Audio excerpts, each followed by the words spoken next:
অনেকেই আমার ভালো চায়, কিন্তু সেটা মুখে মুখে।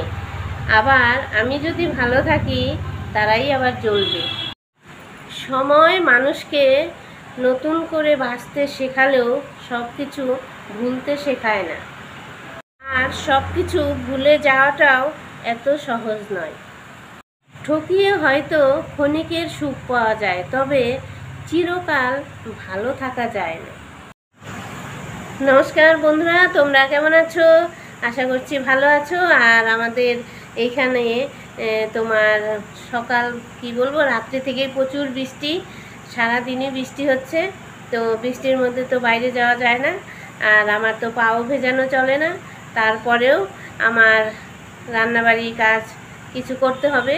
তো সেই জন্য আমি এখন রেডি হয়ে গেলাম, রান্নাঘরে যাব আর কিছু খাওয়ার ব্যবস্থা করব। তোমাদের সঙ্গে শেয়ার করব কি কি রান্না করি। তো চলো আমার ভিডিওটা দেখতে থাকো, আমার সঙ্গে থাকো, আর তোমাদের আশীর্বাদ নিয়ে সামনে এগোতে চাই। তো তোমরা পাশে থাকলে আমি হয়তো ঠিক আমার লক্ষ্যে পৌঁছাতে পারবো। তো চলো আমি কিছু খাওয়ার ব্যবস্থা করব। বৃষ্টির দিন, বৃষ্টি তো হবেই। তোমাদের ওখানে কীরকম বৃষ্টি হচ্ছে আমাকে জানিও।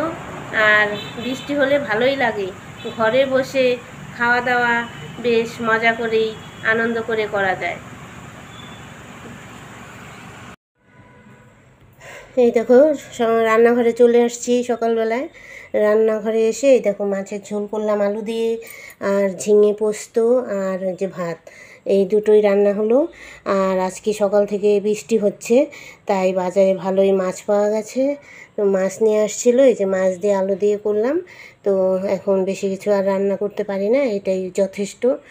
আর ডাল ভাত বা ঝোল ভাত এই দুটো হলেই হয়ে যায় খাবার। আর খাবারে কত কিছু লাগে, তো সব সময় তো আর অনেক কিছু দিয়ে খাওয়া যায় না, তাই আজকে এই দুটোই রান্না হয়েছে। তো চলো এই যে এখন আমি সবাইকে খেতে দেবো। আজকের মতো ভিডিওটা এখানেই রাখছি। তোমরা ভালো থেকো, সুস্থ থেকো, আর আমার সঙ্গে থেকো। তো চলো আবার নতুন ভিডিও নিয়ে আসবো।